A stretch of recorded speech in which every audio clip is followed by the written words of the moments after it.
عزیزان گرامی، ہم سب کی یہ مشترکہ خوش نصیبی ہے کہ ایک بار پھر سے ہم درس قرآن کی اس بابرکت اور باسعادت محفل میں حاضری کا شرف حاصل کر رہے ہیں۔ اللہ رب العزت کی بارگاہ میں دعا ہے کہ وہ اس محفل کو اور ہم سب کی حاضری کو قبول فرمائے، اور ہم سب کو قرآن مجید اور صاحب قرآن صلی اللہ تعالی علیہ وسلم کا صدقہ اور وسیلہ عطا فرمائے۔ تسلسل کے ساتھ سورہ بنی اسرائیل کے حوالے سے ہماری گفتگو جاری ہے،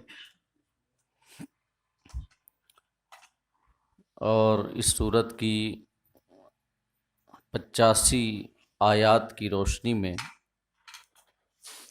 میں آپ کے سامنے گفتگو کر چکا ہوں۔ انشاءاللہ آج اگلی آیات جو کہ آیت نمبر 86، 87 اور 88 ہے، ان آیات کے حوالے سے میں کچھ ایک باتیں آپ کے سامنے عرض کروں گا۔ اللہ رب العزت کی بارگاہ میں دعا ہے کہ ہم سب کو کہنے اور سننے سے زیادہ عمل کرنے کی توفیق عطا فرمائے۔ آیت نمبر 85 میں اللہ رب العزت نے یہود کے ایک سوال اور اس کے جواب کو ارشاد فرمایا ہے کہ اختلاف روایت کے مطابق یا تو یہودیوں نے یا یہودیوں سے پوچھ کر قریش نے آقا کریم صلی اللہ تعالی علیہ وسلم سے 3 قسم کے سوالات کیے تھے۔ پہلا سوال اصحاب کہف کے بارے میں تھا، دوسرا سوال ذوالقرنین کے بارے میں تھا، اور تیسرا سوال روح کے بارے میں تھا۔ تو ان 3 سوالوں میں سے روح کے بارے میں جو سوال تھا اس کا جواب دیتے ہوئے اللہ پاک نے ارشاد فرمایا کہ یسألونک عن الروح، محبوب لوگ تم سے روح کے بارے میں پوچھتے ہیں، قل الروح من امر ربی، ان سے فرما دو کہ روح میرے رب کے حکم سے ہے۔ اور اس کے بعد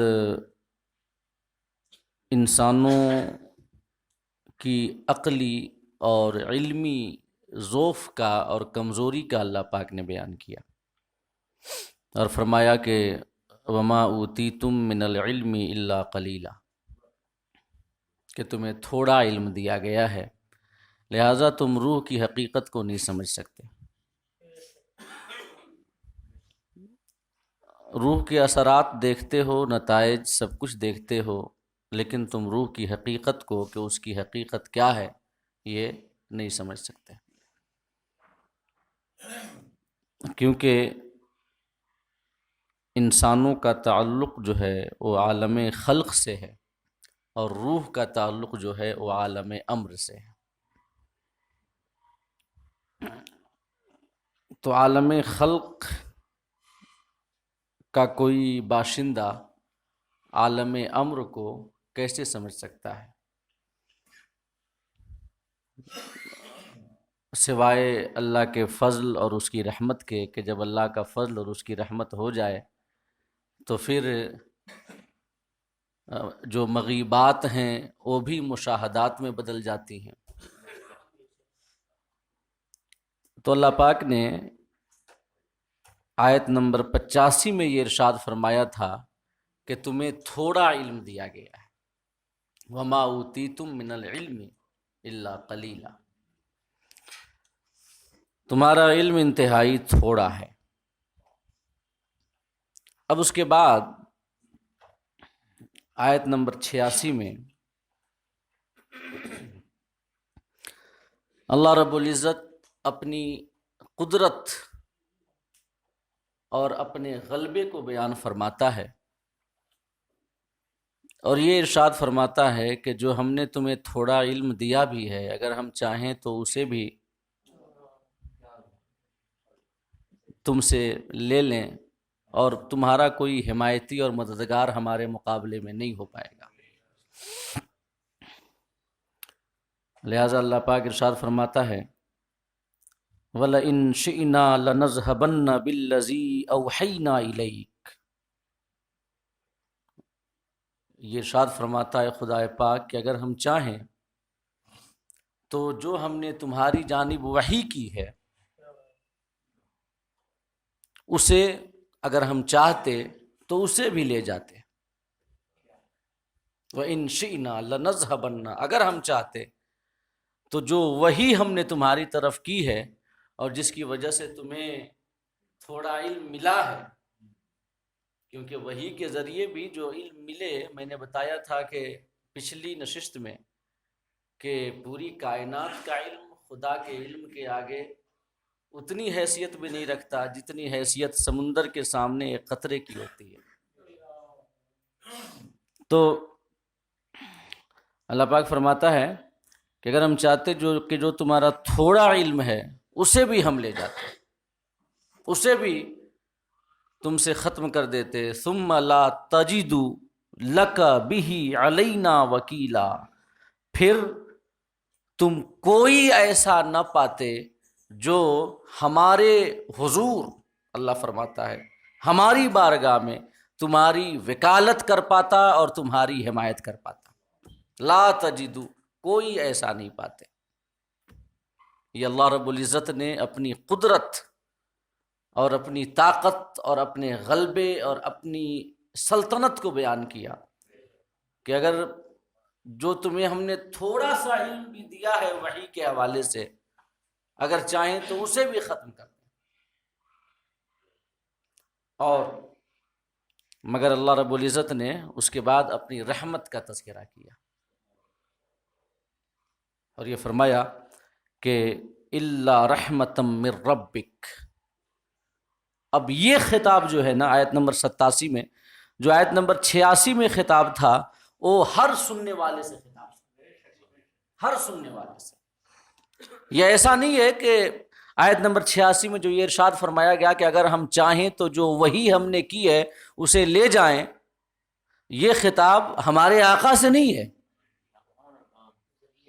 ہمارے آقا سے نہیں ہے یہ، بلکہ یہ خطاب ہر مخاطب اور ہر سننے والے سے ہے کہ جن کے علم کی قلت کا بیان کیا گیا ہے نا آیت نمبر 85 میں کہ وما اوتیتم من العلم الا قلیلا، کہ جن کے علم کی قلت کو بیان کیا گیا ہے، ان سے یہ خطاب ہے کہ وَلَئِن شِئْنَا لَنَذْهَبَنَّ بِالَّذِي أَوْحَيْنَا إِلَيْكَ، اگر ہم چاہتے تو جو تمہاری جانب وحی کی ہے ہم اسے بھی لے جاتے۔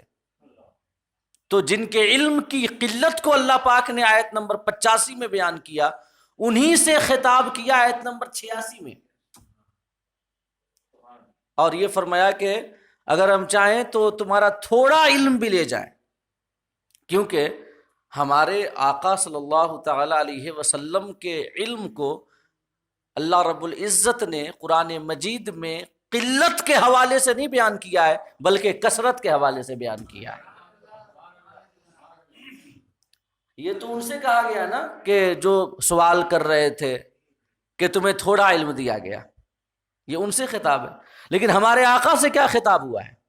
ہمارے آقا کے علم کے حوالے سے، یہ تو ان کے علم کے حوالے سے کہ جنہوں نے سوال پوچھا تھا روح کے بارے میں، ذوالقرنین کے بارے میں، اصحاب کہف کے بارے میں، کہ تمہیں تھوڑا علم ہم نے دیا ہے، مگر ہمارے آقا سے اللہ پاک نے جو خطاب کیا آقا کے علم کے حوالے سے تو فرمایا وَعَلَّمَكَ مَا لَمْ تَكُنْ تَعْلَمْ، محبوب ہم نے آپ کو وہ سب سکھا دیا جو آپ نہیں جانتے تھے۔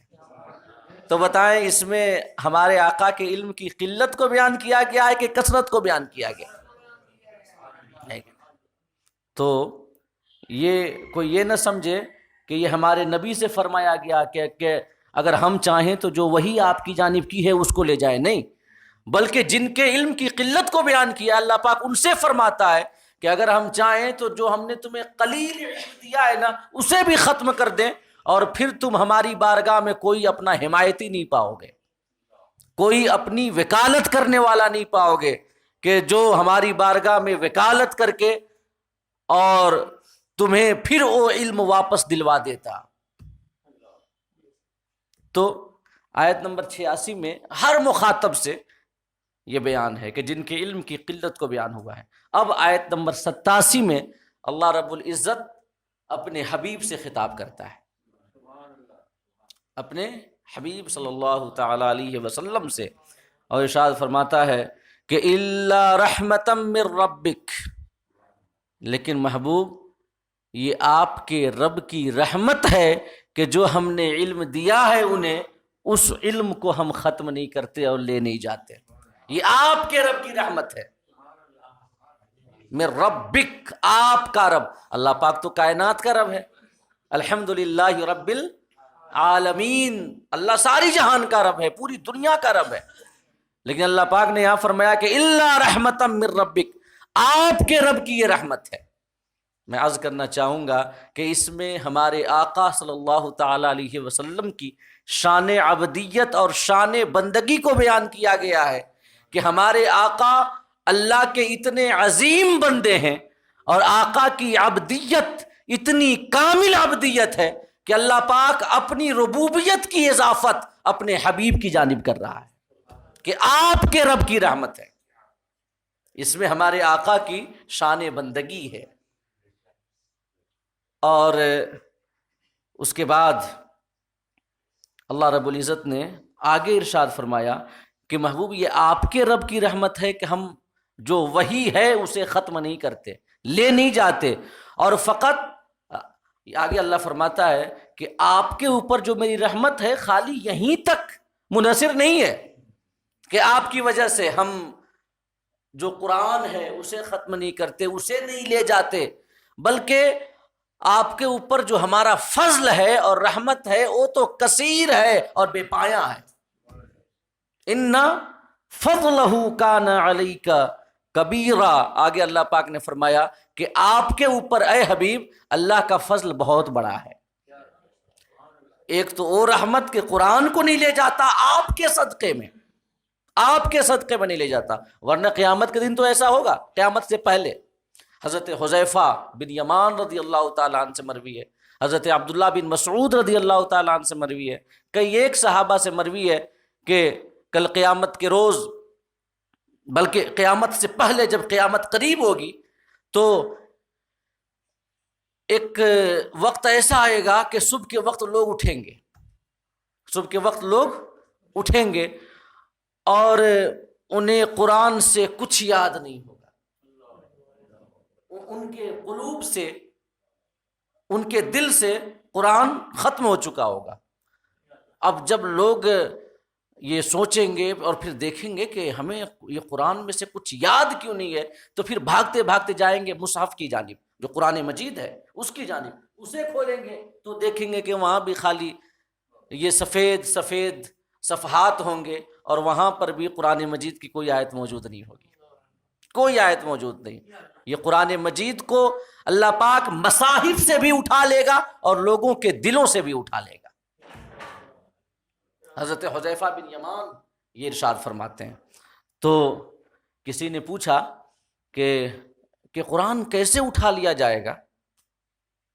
ایک شخص نے پوچھا حضرت حذیفہ بن یمان سے کہ کیسے اٹھا لیا جائے گا جبکہ یہ قرآن ہماری جانب وحی کی صورت میں نازل ہوا ہے، ہم نے اسے مصاحف میں لکھ کر محفوظ کر لیا ہے، ہم نے اسے اپنے دلوں میں یاد کر کے محفوظ کیا ہوا ہے، تو قرآن کیسے ختم ہو جائے گا اور اٹھا لیا جائے گا؟ تو حضرت حذیفہ بن یمان نے یہی آیت کریمہ پڑھی کہ وَلَئِن شِئْنَا لَنَذْهَبَنَّ بِالَّذِي أَوْحَيْنَا إِلَيْكَ، کہ اگر ہم چاہتے تو قرآن مجید کو لے جاتے اور پھر تمہارا کوئی حمایتی نہیں ہوتا۔ تو جب وہ دیکھیں گے کہ مصاحف میں کچھ موجود نہیں، یہ دلوں میں کچھ موجود نہیں ہے، قرآن پاک کی ایک آیت بھی نہیں ہے، تو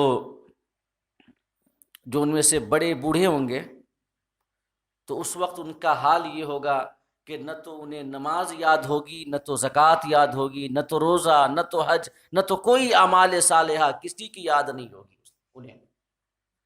تو پھر جو بڑے بوڑھے کہیں گے کہ ہم نے اپنے باپ دادا کو لا الہ الا اللہ کہتے ہوئے پایا تھا، ہم بھی اسی کلمے پر قائم ہیں، لا الہ الا اللہ، فقط اتنا یاد ہوگا انہیں، لا الہ الا اللہ، اور وہ کہیں گے ہم نے باپ دادا کو یہی کلمہ پڑھتے ہوئے اور اسی پر ثابت قدم پایا ہے کہ اللہ کے سوا کوئی معبود نہیں، خدا کے علاوہ کوئی پرستش اور عبادت کے لائق نہیں، تو وہ اسی پر قائم رہیں گے۔ حضرت عبداللہ بن مسعود سے پوچھا گیا کہ پھر بتائیں کہ پھر ان کی بخشش کا کیا ہوگا، پھر ان کی بخشش کا کیا ہوگا، ان کی نجات کا کیا ہوگا، آخرت میں ان کا ٹھکانہ کہاں ہوگا، جنت یا جہنم؟ حضرت عبداللہ بن مسعود نے فرمایا کہ ان کی بخشش اور نجات کے لیے یہی کلمہ توحید فقط لا الہ الا اللہ کافی ہوگا، فقط لا الہ الا اللہ کافی ہوگا۔ صحیح حدیث میں آیا ہے کہ جب شفاعت کر چکیں گے سب کے سب انبیاء شفاعت کر لیں گے، اولیاء، علماء، حفاظ، جتنے ہیں شفاعت کا کے اذن والے، جن کو اجازت دی گئی ہے شفاعت کی، جب سب کے سب شفاعت کر چکیں گے، ہمارے آقا بھی شفاعت کر چکیں گے، تو اللہ رب العزت پھر اپنی رحمت اور اپنے کرم کو سامنے لائے گا اور قرآن اور جہنم سے ایک جماعت کو باہر نکالے گا اور کہے گا، اور یہ ارشاد فرمائے گا کہ یہ وہ ہیں جن کے دل میں فقط میری وحدانیت کی گواہی تھی، یہ مجھے ایک مانتے تھے۔ اللہ پاک ارشاد فرمائے گا، جو آیا کہ جس کے دل میں رائی کے برابر بھی ایمان ہوگا نا، اسے نجات ملے گی۔ آپ نے علماء سے کئی بار سنا ہوگا، احادیث میں کئی بار اس مضمون کو کئی ساری احادیث میں بیان کیا گیا ہے کہ جس کے دل میں رائی کے برابر بھی ایمان ہوگا تو اس کو جہنم سے اللہ پاک نجات دے گا۔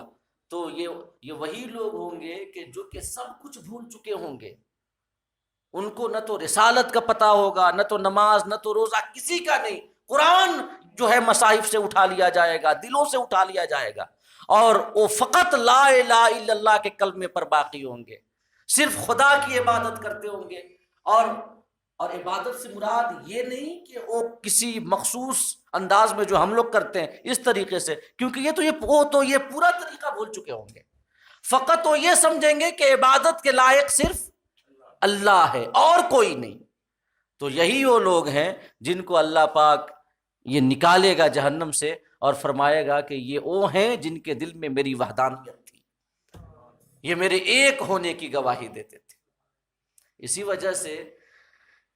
وجہ سے اہل قبلہ کی تکفیر کرنے اور جو اللہ کی وحدانیت اور رسول کی رسالت کی گواہی دیتا ہو اس کو کافر کہنے کے بارے میں سخت وعیدیں آئی ہیں، اور علماء نے سختی سے منع کیا، علماء نے سختی سے منع کیا۔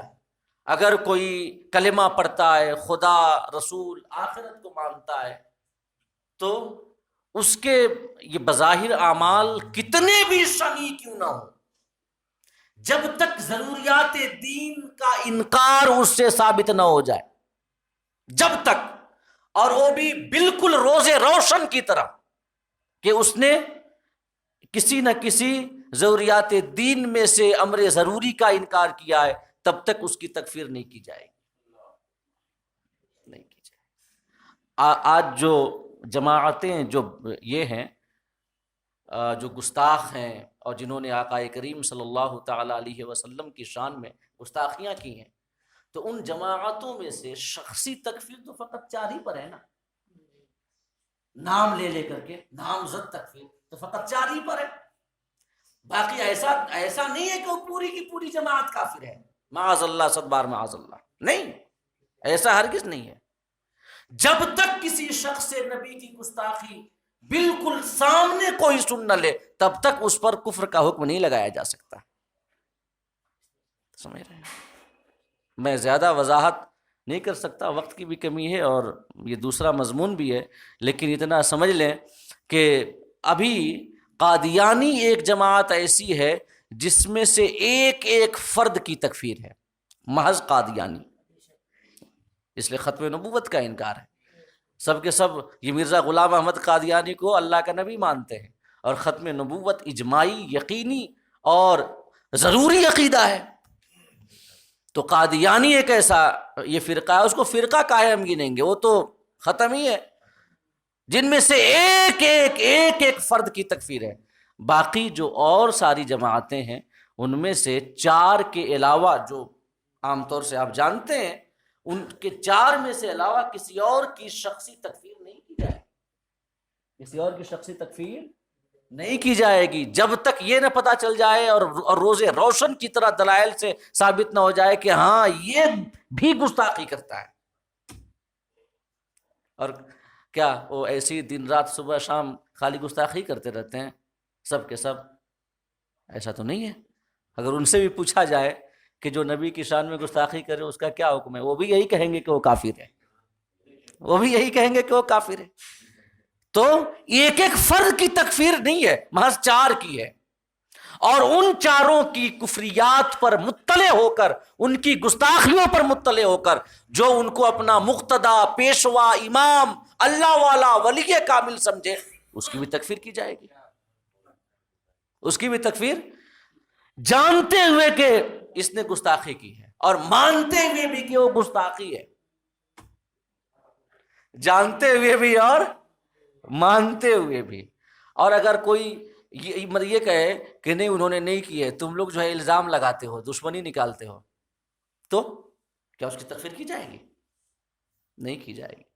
تفصیل طلب مسئلہ ہے، پھر کبھی انشاءاللہ اس موضوع اور مضمون کی آیت کریمہ آئی یہ دوران درس تو تفصیل بیان کروں گا۔ بس اتنا سمجھ لیں کہ جن کے دل میں توحید ہے ان کی نجات ہوگی، ان کی نجات۔ حضرت عبداللہ بن مسعود نے فرمایا کہ لا الہ الا اللہ ان کی نجات کے لیے کافی ہوگا۔ اور قیامت سے پہلے قرآن مجید کے اٹھا لیے جانے کا ذکر کئی حدیثوں میں آیا ہے۔ ایک حدیث میں یہ بھی آیا ہے کہ قرآن مجید اللہ کی بارگاہ میں حاضر ہوگا اور عرض کرے گا کہ مولا میں تیرا کلام تھا، تمہاری ہی جانب پلٹ کر آیا ہوں، تمہاری ہی جانب پلٹ کر آیا ہوں۔ اور اس کے بعد یہ شکوہ کرے گا کہ مولا میری تلاوت تو کی جاتی تھی مگر مجھ پر عمل نہیں کیا جاتا، مجھ پر قرآن شفیع ہے، قرآن شفاعت کرنے والا ہے بخشش کے لیے۔ ذرا سنیں، قرآن جو ہے شفاعت کرنے والا ہے، قرآن کی شفاعت سے اللہ پاک اپنے بندوں کی بخشش فرمائے گا۔ قرآن مجید اللہ کی بارگاہ میں عرض کرے گا مولا میری تلاوت نے اسے راتوں میں جگایا، میری تلاوت نے اسے راتوں میں جگایا، یہ مجھے پڑھتا تھا اور اس پر عمل کرتا تھا۔ اللہ پاک اپنے اس بندے کو معاف فرما دے گا۔ تو قرآن مجید شفاعت کرنے والی کتاب ہے، قرآن مجید کی شفاعت کی وجہ سے اللہ پاک اپنے بندوں کی مغفرت فرمائے گا۔ اب اگر قرآن مجید ہی شکایت کرنے لگ جائے، شفاعت ہے اس کی، لیکن اگر یہی شفاعت کے بجائے شکایت کرے کہ مولا میری تلاوت تو کی جاتی تھی مگر مجھ پر عمل نہیں کیا جاتا تھا، تو پھر خدائے پاک کے قہر و غضب کا عالم کیا ہوگا۔ تو ہمارے علماء اور صوفیہ جب واعظ و نصیحت کیا کرتے تھے تو لوگوں کو بتایا کرتے تھے کہ لوگوں قرآن کو غنیمت جانو، جب تک تمہارے بیچ ہے اس کی تلاوت کرو، پڑھو، سیکھو، عمل کرو، کیونکہ عنقریب ایک ایسا زمانہ آئے گا کہ قرآن تمہارے سامنے سے اٹھا لیا جائے گا۔ پھر سوائے ہاتھ ملنے اور ان بڑے بوڑھوں کی طرح جو ہاتھ ملیں گے دوڑے دوڑے جائیں گے کہ کتاب میں شاید مل جائے، مگر وہاں بھی نہیں پائیں گے۔ تو وہ زمانہ آنے سے پہلے قرآن نے پاک کی موجودگی کو اللہ پاک کی رحمت جانے، اس کی تلاوت کو اپنا معمول بنائیں، اس کو سیکھنے، اس کو پڑھنے اور اس پر عمل کرنا اپنا وتیرہ بنائیں، تو یقیناً قرآن کی شفاعت حاصل ہوگی۔ اور اگر قرآن کی شکایت ہوئی تو پھر ہم تصور بھی نہیں کر سکتے کہ خدائے پاک کے قہر و غضب کا عالم کیا ہوگا۔ تو کئی ساری احادیث میں یہ موضوع جو ہے بیان ہوا ہے کہ قرآن مجید کو قیامت سے پہلے اٹھا لیا جائے گا لوگوں کے سینوں سے، اور ایسا نبی پاک کے زمانے میں ہوا ہے۔ یہ نسخ کا مسئلہ جانتے ہیں نا، منسوخ ہونا، تو قرآن مجید کی کچھ آیتیں وہ ہیں جن کا خالی حکم منسوخ ہوا، تلاوت باقی ہے، تو وہ ابھی قرآن میں موجود ہے۔ قلیہ کیا اس کا مطلب اس کا حکم منسوخ ہے؟ کون؟ مطلب کس نے بتایا؟ مطلب کہاں؟ میں نے تو کہیں نہیں پڑھا کہ اس کا حکم منسوخ ہے۔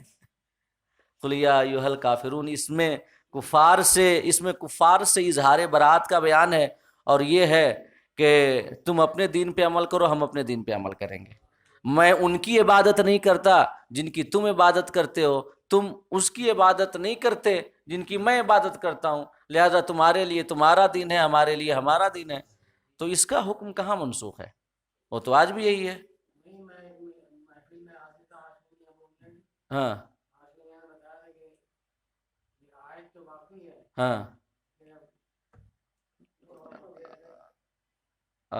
قل یا ایھا الکافرون، اس کا حکم منسوخ ہے، اس سے کفار سے اظہار برات ہے، تو لگتا تو نہیں کہ حکم منسوخ ہوگا۔ اور میں جو دیکھتا ہوں کہ اس کا حکم منسوخ ہے کہ نہیں، حالانکہ اس کا حکم منسوخ نہیں ہے جہاں تک میرے علم کی بات ہے، لیکن میں دیکھتا ہوں، ہو سکتا ہے ہاشمی میاں نے بتایا ہے تو ہو سکتا ہے کہیں پڑھا ہوگا وہ، تو میں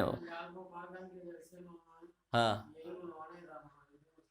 دیکھیں قل یا ایھا الکافرون میں کیا ہے، قل یا ایھا الکافرون لا اعبد ما تعبدون، کہ محبوب تم کفار سے کہہ دو کہ میں اس کی عبادت نہیں کرتا جس کی تم عبادت کرتے ہو، ولا انتم عابدون ما اعبد، اور نہ تم اس کی عبادت کرتے ہو جس کی میں عبادت کرتا ہوں، ولا انا عابد ما عبدتم ولا انتم عابدون ما اعبد، اور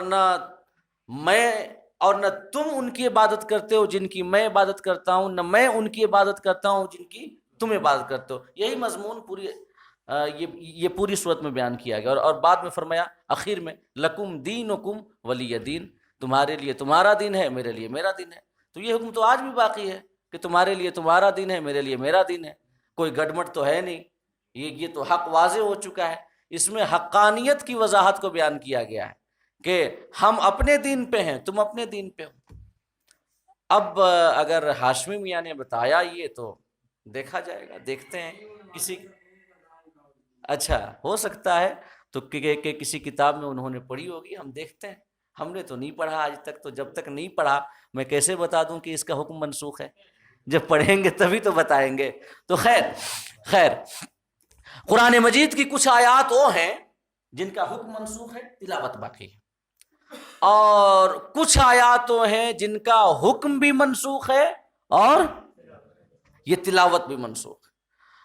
آقا کریم کے حیات ظاہری میں یہ ہوا کہ ایک بار کچھ صحابہ آئے اور عرض کیا کہ یا رسول اللہ، کچھ آیتیں ہمیں یاد تھیں، اور ان آیتوں کو جب ہم اپنے دل میں غور کر رہے ہیں تو ہمیں یاد نہیں آ رہی ہیں، زبان پہ جاری بھی نہیں ہو رہی ہیں۔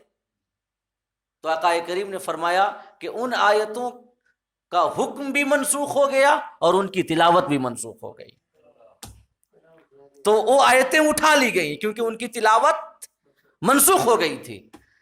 تو آقا کریم کی حیات ظاہری میں ایسا ہو چکا ہے، تو یہ کوئی بعید تو ہے نہیں، قیامت سے پہلے ایسا ہوگا کہ قرآن مجید کو اٹھا لیا جائے گا۔ تو میں بتانا یہ چاہتا ہوں کہ ہمیں چاہیے کہ قرآن سے اپنا رشتہ مضبوط کریں، قرآن کی تلاوت اپنی عادت بنائیں، قرآن کا علم حاصل کرنا اور اس پر عمل کرنا اپنا وتیرہ بنائیں۔ علماء فرمایا کرتے تھے، اور اولیاء کرام اپنے وعظ اور اپنی نصیحت کی مجلسوں میں بیان کیا کرتے تھے کہ لوگوں، قرآن کے وجود کو غنیمت جانو اس سے پہلے کہ یہ تمہارے بیچ سے اٹھا لیا جائے، کیونکہ یہ تمہارے پاس امانت کی طرح ہے، یہ جہاں سے آیا ہے وہاں چلا جائے گا، جہاں سے آیا ہے وہاں چلا جائے گا۔ اور ایک حدیث میں آیا کہ قرآن مجید جو ہے اللہ کی بارگاہ میں حاضر ہوگا اور شکایت کرتا ہوا حاضر ہوگا، اور قرآن کی ایک آیت کریمہ بھی ہے یہ قرآن مجید کی آیت کریمہ جس کا مفہوم یہ ہے کہ یہ قرآن عرض کرے گا مولا یہ وہ لوگ ہیں جنہوں نے جنہوں نے مجھے چھوڑ دیا تھا اور پس پش ڈال دیا تھا. تو قرآن کی ہمیں شفاعت ملنی چاہیے نا، اور امید بھی شفاعت کی ہے کہ قرآن سے شفاعت ملے. اگر شکایت ملے تو پھر ہم تصور بھی نہیں کر سکتے کہ انجام کتنا بھیانک اور ہولناک ہونے والا ہے. قرآن سے ہم اپنا رشتہ مضبوط کریں، قرآن مجید کی تلاوت کریں، اس کے علم کو حاصل کریں، اس کے علم کو حاصل کریں اور عمل کرنے کی کوشش کریں. اور یاد رکھیے گا قرآن کے علم کا مطلب یہ نہیں ہے کہ خالی پڑھنا سیکھ جائیں، نہیں کہ بس یہ خالی پڑھنا نہیں، بلکہ ہر مسلمان کو کم سے کم اتنی عربی آنی ہی چاہیے کہ وہ قرآن مجید کی ان صورتوں کا مطلب کم سے کم سمجھ سکے جن صورتوں کی تلاوت و نماز میں کیا کرتا ہے. لا تقربوا الصلاة وانتم سکارا، اللہ پاک نے فرمایا کہ لوگوں نشے کی حالت میں نماز کے قریب نہ جاؤ. اس کے بعد فرمایا کہ کیا آیت کریمہ حافظ صاحب، کئی تعلموا ما تقولون یا ایھا الناس لا تقربوا الصلاة حتی تعلموا ما تقولون، ہے نا، حتی تعلموا ما تقولون. اللہ پاک نے فرمایا کہ نشے کی حالت میں نماز کے قریب نہ جاؤ، تاکہ اللہ پاک نے نشے کی حالت میں جو نماز کے قریب جانے سے منع کیا اس کی وجہ کیا بیان کی؟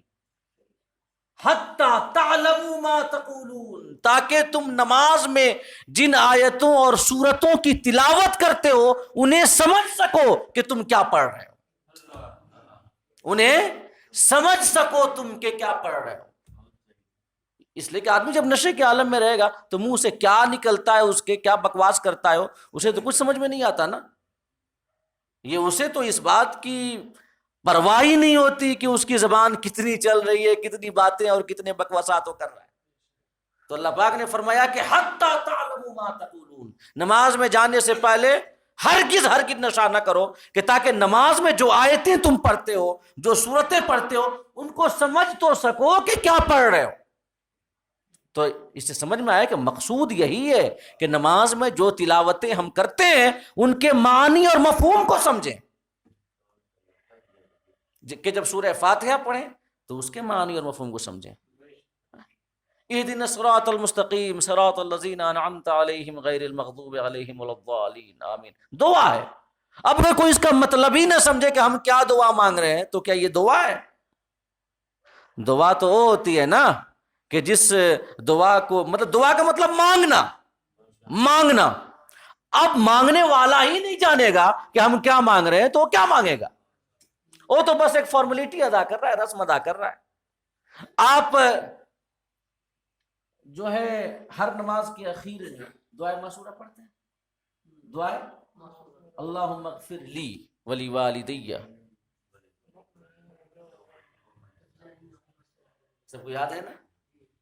تو وہ جو دعائے معصورہ ہے اس میں کیا ہے؟ مغفرت کی دعا ہے. اللہم اغفر لی ولی والدی، مولا مجھے بخش دے اور میرے والدین کو بخش دے. اور اس کے بعد پوری امت مسلمہ کی بخشش کا سوال ہے. اور اسی وجہ سے علماء فرماتے ہیں کہ وہ جو حدیث میں آیا نا کہ اذا مات الانسان انقطع عنہ عملہ، جب انسان کی موت ہو جائے تو اس کے عمل کا سلسلہ ختم ہو جاتا ہے، الا من ثلاث، سوائے 3 صورتوں کے، الا من صدقۃ جاریہ، صدقہ جاریہ کر کے گیا ہو، او علمی ينتفع به، علمی کام کر کے گیا ہو جس سے لوگ فائدہ اٹھاتے رہے، او ولد صالح يدعو له، یا نیک لڑکا چھوڑ کے گیا ہو جو اس کے لیے دعا کرے. یہ حدیث پاک میں آیا. یہ 3 صورتیں ہیں جن صورتوں سے موت کے بعد بھی نام اعمال میں نیکیاں جڑتی رہتی ہیں. صدقہ جاریہ چاہے خواہ وہ خود کر دے یا اس کی جانب سے اس کی اولاد بھائی یا اس سے محبت کرنے والے کر دیں. عالم ہو، علمی کام کر کے گیا ہو، کتابیں لکھ کے شاگردوں کو پڑھا کے، تو جب تک یہ سلسلہ چلتا رہے ثواب ملتا رہے گا. اور جو تیسری صورت ہے او ولد صالح يدعو له، نیک لڑکا جو اس کے لیے دعا کرے، نیک لڑکا جو اس کے لیے دعا کرے. علماء فرماتے ہیں کہ کوئی ضروری نہیں ہے کہ وہ بعد میں مطلب دعا کرے تبھی، اور اگر دعا نہ بھی کرے پھر بھی سسٹم ہی ایسا بنایا گیا ہے کہ خود بخود دعا ہو جائے گی. سسٹم ہی ایسا ہے. ہر نماز کے بعد جب وہ نیک ہوگا تو نماز ہی ہوگا، اور جب نماز پڑھے گا تو ہر نماز کے اخیر میں دعائے معصورہ پڑھے گا. اللہم اغفر لی ولوالدی، اللہم اغفر لی ولوالدی، مولا مجھے بخش دے اور میرے والدین کو بخش دے. تو دعا تو خود بخود ہو رہی ہے. تو ایسا سسٹم بنایا گیا، ایسا نظام ہے کہ دعا بعد میں نہ بھی کرے، بعد میں فاتحہ نہ بھی دلائے، اصالہ ثواب نہ بھی کرے، قرآن مجید پڑھ کے دعا نہ بھی کرے، خالی وہ نیک ہو اور نماز پڑھتا رہے تو خود بخود دعا ہو جائے گی، خود بخود دعا ہو جائے گی. اور یہیں تک موقوف نہیں ہے، بلکہ علماء نے فرمایا کہ بیٹا جو نیک عمل کرتا ہے اس کا ایک حصہ اس کے والدین کے حق میں لکھا جاتا ہے قیامت تک. تو خالی یہ مت سمجھیے گا کہ اولاد دنیا میں بڑھاپے کی لاٹھی ہوتی ہے، نہیں، آخرت میں بھی سہارا ہوتی ہے. سمجھ رہے ہیں؟ وہ کوئی خالی دنیاوی اسٹ نہیں ہے، پونجی نہیں ہے کہ ہمارا بڑھاپا اس کے سہارے اچھے طریقے سے گزرے گا، بلکہ آخرت میں بھی اس کے اعمال کی وجہ سے جو ہے اللہ رب العزت ہماری نیکیوں اور ہمارے اعمال صالحہ میں اضافہ فرمائے گا. روایتوں میں آتا ہے کہ کل قیامت کے روز ایک شخص اٹھے گا، نیکیوں کے پہاڑ کو دیکھے گا، نیکیوں کے پہاڑ ہوں گے، اس نے اتنی نیکیاں کی نہیں ہوں گی. ہر شخص یہ جانتا ہے اپنا حال کہ کیا ہے، تو عرض کرے گا مولا اتنی ساری نیکیاں کہاں سے آئیں؟ اللہ پاک فرمائے گا کہ تمہارے بیٹے جو نیک عمل کرتے تھے انہی کا حصہ ہے. تو اولاد جو ہے آخرت کے لیے بھی ہمارے لیے دولت ہے اور پونجی ہے. اور دنیا کے لیے کتنے سال بڑھاپا کتنے سال کا ہوتا ہے؟ مطلب 62 سال میں ریٹائرمنٹ ہوتا ہے. اگر اس کو بھی دیکھ لیا جائے تو اس کے بعد کتنا رہنا ہے؟ 62 سال میں تو خود کماتے رہتے ہیں، 62 سال تک ہے کہ نہیں ہے؟ کتنے سال؟ 18 سال 20 سال مان لیجئے، زیادہ سے زیادہ 70 80 سال عمر بھی. تو حالانکہ کہاں آج کل کے لوگ اتنا ٹھہر پاتے ہیں. ہر چیز میں ملاوٹ، غذاؤں میں ملاوٹ، یہ فضاؤں میں ملاوٹ، ہواؤں میں ملاوٹ، پانی میں ملاوٹ، ہر چیز میں ملاوٹ ہے کہ نہیں؟ آج کا نوجوان لڑکا یہ پہلے کے زمانے کے 60-70 سال کے بڈھے سے نہیں بھیڑ پائے گا. یہ حال حقیقت ہے. تو کہاں کون آج کل اتنا زندہ رہ پاتا ہے؟ اور یہ بھی در حقیقت انتظامات الہیہ میں سے ہیں، کیونکہ آج کل کے لوگ اگر 100 سال 200 سال زندہ رہنے لگے ہیں اور اتنی ساری آبادی ہے تو پھر کیا حال ہوگا بتائیں آپ؟ اسی وجہ سے ذرا کم ہو جائے. سمجھ میں کہنا کیا چاہتا ہوں؟ آئی بات سمجھ میں؟ نہیں آئی؟ مطلب کہ آبادی اتنی زیادہ ہے، اب 100-200 سال لوگ اگر آج زندہ رہنے لگ جائیں اور اسی ریشیو سے بچے کی مطلب انسانی نسل بڑھتی رہے تو پھر زمین تو تنگ پڑ جائے، یہ جو ہے تنگ پڑ جائے گی، زمین میں جگہ نہیں رہے گی، کہاں رہیں گے؟ اللہ جانتا ہے کہ ہم جسے پیدا کر رہے ہیں وَيَعْلَمُ مُسْتَقَرَّهَا وَمُسْتَوْدَعَهَا، اللہ جانتا ہے کہ جس مخلوق کو ہم پیدا کر رہے ہیں اسے کہاں رہنا ہے اور مرنے کے بعد کہاں دفن ہونا ہے. تو ایک بیلنس بھی تو بنا کے رکھنا ہے کہ نہیں ہے؟ یہ خدائے پاک کی ربوبیت کا نظام ہے. خدائے پاک کی پہلے آبادی کم تھی، انسانی آبادی بڑھانی تھی، 300 سال 400 سال، بچے 100 ہو رہے ہیں، 200 ہو رہے ہیں ایک لوگ کے، اس لیے کہ 300 سال 400 سال یہ 400 سال جب زندہ رہ رہے ہیں تو 100 بچے ہو جائے تو کون سے اس میں تعجب کی بات ہے کہ نہیں ہے؟ تو میں عرض کر رہا تھا اور بتا رہا تھا کہ اولاد کتنے سال سہارا؟ 18 سال 19 سال. لیکن اگر ہم نے اسے نیک بنایا، دینی تعلیم اسے دی، اس کے دل میں نیکیوں کی محبت پیدا کی، گناہوں سے نفرت پیدا کی، اور ہم نے اسے اللہ کا نیک بندہ بنایا، نبی پاک کی سنتوں پر عمل کرنے والا اگر ایک مسلمان بنایا، تو پھر اس سے جو ہمیں فائدہ ہوگا، آخری اخروی فائدہ، وہ ہمیشہ کے لیے ہوگا، ہے کہ نہیں؟ اور بات آ گئی ہے تو سن لیں کہ ایک شخص تھا، جب انتقال ہوا تو بڑا فاسق و فاجر تھا، قبر کا عذاب دیا جا رہا تھا. تو ایک ایک مدت تک اسے قبر کا عذاب ہوتا رہا. پھر ایک دن اللہ پاک نے فرشتوں کو حکم دیا کہ اس کے قبر کے عذاب کو اٹھا لو اور اس کے قبر میں میری رحمتیں اتار دو، جنت کی کھڑکیاں کھول دو اور اس کی قبر کو جنت کے باغات میں سے ایک باغ بنا دو. ملائکہ نے عرض کیا مولا یہ تو بڑا گنہگار تھا، آخر یہ مرنے کے بعد کون سی ایسی نیکی ہو گئی کہ اب اس کو عذاب قبر سے حفاظت دی جا رہی ہے اور اس کی قبر کو جو ہے تمہاری نعمتوں اور رحمتوں کا مرکز بنایا جا رہا ہے، آخر وجہ کیا ہے؟ تو اللہ پاک نے فرمایا کہ جب یہ شخص انتقال کیا تو اس وقت اس کی بیوی امید سے تھی، اس کی بیوی امید سے تھی، اس کی بیوی کا ایک بچہ پیدا ہوا. آج وہ بچہ پہلی دفعہ مکتب پڑھنے گیا ہے اور اسے استاذ نے بسم اللہ الرحمن الرحیم پڑھایا ہے. اب یہ میری رحمت کی غیرت گوارا نہیں کرتی، رحمت کی غیرت گوارا نہیں کرتی کہ جس کی اولاد مجھے رحمان کہے، رحیم کہے، میں اسے عذاب دوں.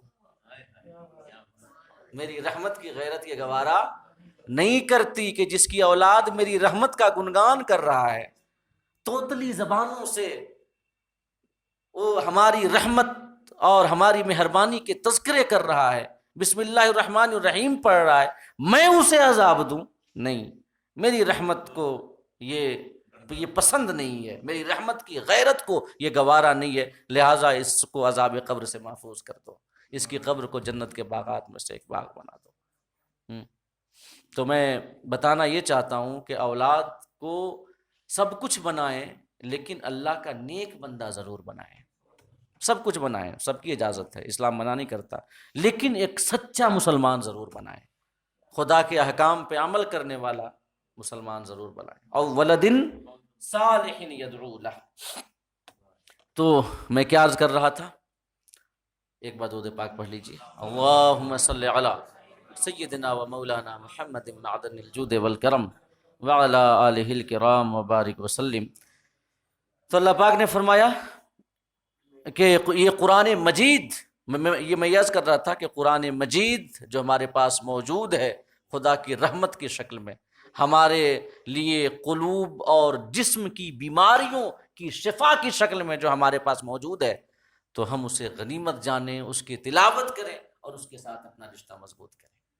اللہ پاک نے فرمایا الا رحمتا من ربک، کہ محبوب یہ آپ کے رب کی رحمت ہے کہ ہم قرآن کو نہیں لے جاتے، ہم نہیں چاہتے ایسا کہ ہم قرآن کو لے جائیں، یہ آپ کی رحمت ہے، آپ کے صدقے میں، آپ کے واسطے سے ہم نے قرآن مجید کو لوگوں کے بیچ باقی رکھا ہوا ہے کہ اس سے وہ نور حاصل کرتے رہیں، شعور حاصل کرتے رہیں، زندگی گزارنے کا ڈھنگ پتہ کرتے رہیں اور پھر اسی کے مطابق زندگی گزار کر دنیاوی اور اخروی کامیابیوں سے ہمکنار. اور اس کے بعد فرمایا ان فضلہ کان علیک کبیرا، اور اے حبیب آپ کے اوپر نا ہماری رحمت بس اتنا ہی تک محدود نہیں ہے، بلکہ آپ کے اوپر ہمارا فضل تو بہت بڑا ہے، آپ کے اوپر ہمارا فضل بہت بڑا ہے. وہاں پر بھی وَعَلَّمَكَ مَا لَمْ تَكُنْ تَعْلَمْ، محبوب ہم نے آپ کو وہ سب سکھا دیا جو آپ نہیں جانتے تھے، علم کی کثرت ہے. اس کے بعد فرمایا وَكَانَ فَضْلُ اللَّهِ عَلَيْكَ عَظِيمًا، اور آپ کے اوپر اللہ کا بہت بڑا فضل ہے، اللہ کا، اور اتنا بڑا فضل ہے کہ خدا کی ساری رحمتیں تقسیم ہی آپ کے در سے ہوتی ہیں. اتنا بڑا فضل ہے کہ اللہ پاک نے اپنی رحمتوں اور اپنی نعمتوں کے لیے آپ لوگوں کو حکم دیا ہے کہ آپ کے در پہ جائیں اور آپ کے در سے خدا کی رحمتیں حاصل کریں. وہی رب ہے جس نے تجھ کو ہمتن کرم بنایا، ہمیں بھیک مانگنے کو تیرا آستاں بتایا، تجھے حمد ہے خدایا، تجھے حمد ہے خدایا. اس کے بعد آیت نمبر 88، اس میں اللہ پاک نے قرآن مجید کی شان اعجاز کو بیان کیا ہے، اور یہ بیان کیا ہے کہ اگر سارے لوگ، سارے انسان، سارے جنات مل کر بھی قرآن کی طرح کوئی کتاب بنانا چاہیں تو نہیں بنا سکتے. اللہ پاک فرماتا ہے قل لئن اجتمعت الانس والجن على ان يأتوا بمثل هذا القرآن لا يأتون بمثله ولو كان بعضهم لبعض ظہیرا۔ جب اللہ کے رسول صلی اللہ تعالیٰ علیہ وسلم نے قرآن مجید کی آیتیں پڑھ کے سنائی کفار قریش کے سامنے، تو وہ کہنے لگے کہ یہ اللہ کا کلام ہے، ایسا کلام تو ہم بھی کر سکتے ہیں، ایسا کلام تو ہم بھی کہہ سکتے ہیں، اور وہ انکار کر بیٹھے اور مختلف قسم کی باتیں کرنے لگ گئے۔ وہ کہنے لگ گئے کہ محمد صلی اللہ علیہ وسلم نے خود اسے گڑھا ہے اور خدا کی جانب منسوب کرتے ہیں۔ کسی نے کہا کہ ایک لوہار کی جانب منسوب کرتے تھے، کہ ایک لوہار تھا، یہ مکائی کے آس پاس کہیں رہا کرتا تھا، کہ جو محمد ہے نا اس سے سیکھ کر کے یہ قرآن جو ہے ہمیں سناتے ہیں۔ اللہ پاک نے اس کا جواب دیا ہے قرآن مجید میں، آیت کریمہ، کہ جس کی جانب وہ قرآن کی نسبت کرتے ہیں کہ ہمارے رسول کو اس نے سکھایا ہے، وہ تو عجمی ہے اور یہ قرآن عربی میں ہے، مطلب اس کی زبان ہی عربی نہیں ہے، وہ کیا سکھائے گا، وہ تو خود عجمی ہے۔ کہ جیسے کہ دیکھیں عجم جو والے جا کر کے عرب میں رہ بھی لیتے تھے نا، پھر بھی زبان کے حوالے سے جو فصاحت و بلاغت اور جو معیار ہوتا ہے وہ ان کے اندر نہیں آ پاتا تھا۔ حضرت صہیب رومی، حضرت سلمان فارسی، حضرت بلال حبشی، یہ سب کے سب وہیں رہتے تھے مکہ مدینہ میں آقا کریم کے آس پاس، لیکن پھر بھی چونکہ وہ عجمی تھے، عرب کے رہنے والے نہیں تھے، ان کا بچپنا نہیں گزرا تھا، لہذا جو ان کی زبان تھی نا وہ عربیت کے حوالے سے اتنی پریپکو نہیں تھی، ان کی زبان اتنی عمدہ نہیں تھی۔ آقا کریم کی بارگاہ میں جب کبھی وہ زبان کی غلطی کیا کرتے تھے تو آقا صحابہ سے ارشاد فرمایا کرتے تھے کہ تمہارے بھائی نے غلطی کی ہے، ان کی اصلاح کر دو اور بتا دو کہ کیسے بولنا ہے۔ تو جو لوہار تھا جس کی جانب وہ یہ منسوب کرتے تھے کہ محمد صلی اللہ تعالیٰ علیہ وسلم کو اس نے سکھا دیا ہے، اللہ پاک نے یہ بیان کیا، مفہوم یہ ہے اس آیت کریمہ کا کہ جس کی جانب وہ قرآن کا سکھانا منسوب کرتے ہیں وہ تو عجمی ہے اور یہ عربی زبان، اور وہ بھی عام نہیں بلکہ فصاحت و بلاغت کے سب سے اعلیٰ درجے پہ فائز۔ اعلیٰ حضرت فرماتے ہیں تیرے آگے یوں ہیں دبے لچے، کیا شان ہے اعلیٰ حضرت کی شاعری کی، ہے کہ نہیں؟ تیرے آگے یوں ہیں دبے لچے فصحا عرب کے بڑے بڑے، کوئی جانے منہ میں زبان نہیں بلکہ جسم میں جان ہے۔ آپ کی زبان کے سامنے اور آپ کی فصاحت و بلاغت کے سامنے ایسا نہیں ہے کہ ان کے منہ میں زبان نہیں ہے، نہیں بلکہ ان کے جسم ہی میں جان نہیں ہے۔ اور وہ کیا ہے شاہد بھائی، آپ کو یاد ہوگا، وہ سخن ہے جس میں سخن نہ ہو، وہ بیاں ہے جس کا بیاں نہیں، اس کا پہلا مصرع کیا ہے؟ ہمارے شاہد بھائی اردو ادب میں بڑے ماہر، انہوں نے ریٹائرمنٹ تک اردو پڑھایا ہے، اور یہ اشعار بڑے عمدہ یاد ہیں استاد شاعروں کے۔ اور ہمارا حال ایسا ہے کہ ہم خود بھی کبھی کبھی لکھ لیتے ہیں، مطلب ہلکا پھلکا، اپنا لکھا ہوا یاد نہیں رہتا، دوسرا کا لکھا ہوا کا یاد رہے گا۔ تو شاعری کے حوالے سے حضور اعلیٰ حضرت کا وہ ہے کہ وہ سخن ہے جس میں سخن نہ ہو، وہ بیاں ہے جس کا بیاں نہیں۔ تو یہ ہمارے آقا کی شان اعجاز، ان کی فصاحت و بلاغت، کہتے ہیں کہ اتنا فصیح و بلیغ کلام کہ جس کلام کے سامنے بڑے بڑے فصحا اور بلغا دنگ رہ جائیں، عرب کے بڑے بڑے شعرا جو ہیں کہیں کہ ما ھذا کلام البشر، یہ کسی انسان کا کلام نہیں ہے، اور ایک عجمی شخص سکھا دے گا، یہ تو ایسی بات ہے جو عقل ہی میں نہیں آتی۔ تو اللہ پاک نے فرمایا، تو وہ یہ کہتے تھے کہ خود گڑھا ہے، کسی سے سیکھا ہے، وغیرہ وغیرہ، یہ ہم بھی بنا سکتے ہیں۔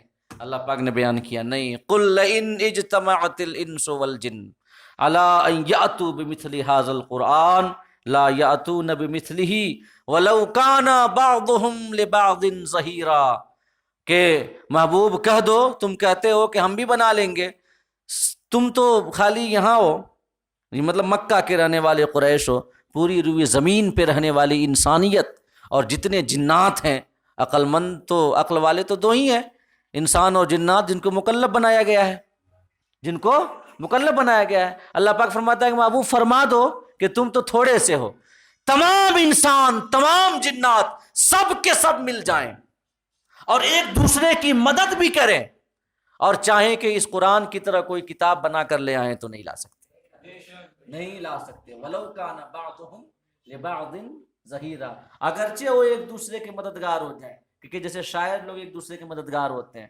بیٹھ جائیں گے کسی یہ جب طرح معاشرہ ہوتا ہے، مصرع طرح دیا جاتا ہے، تو اس میں بیٹھ جائیں گے 8-10 شاعر لوگ، یہ اس کی مدد کر رہا ہے، اس کی مدد کر رہا ہے، مدد کرتے کرتے سب کا سب اپنا بنا لیتے ہیں.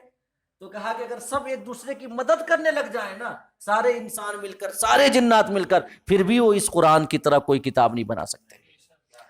تو اس میں تو چیلنج پورے قرآن کے حوالے سے ہے. باقی جب اس پر ان کا عمل نہیں ہو سکا تو اللہ رب العزت نے چیلنج کے اسٹینڈرڈ کو ذرا سا لو کیا اور کہا کہ پوری کتاب تو دور کی بات ہے، 10 سورت نہیں بنا سکتے ہو. میں اگلی نشست میں انشاءاللہ بھی تفصیل بیان کروں گا، بس ایک ہلکی سے جھلک سن لیں. جب پوری کتاب کے حوالے سے اللہ پاک نے بیان کیا اور پھر سارے فصحا بلغا عرب کے شعراء عاجز رہے، اللہ رب العزت نے فرمایا کہ 10 ہی بنا کر لے آؤ. پھر بھی نہیں، 10 بھی نہیں، تو فرمایا ایک ہی بنا کر لے آؤ سورت. پھر بھی نہیں، پھر کہا کہ اس کی طرح ایک بات ہی بنا کر کے لے آؤ. پھر بھی نہیں. یہ پوری تفصیل جو ہے نا، انشاءاللہ اگلی نشست میں ہم آپ کے سامنے عرض کریں گے. اور قرآن مجید کی جو شان اعجاز ہے اس کے حوالے سے کچھ ایک باتیں مختصر عرض کریں گے. جب میں پہلے پارے کی تفسیر بیان کر رہا تھا، اور وَإِن كُنتُمْ فِي رَيْبٍ مِّمَّا نَزَّلْنَا عَلَىٰ عَبْدِنَا فَأْتُوا بِسُورَةٍ مِّن مِّثْلِهِ، ایک سورت بنا کر لے آؤ.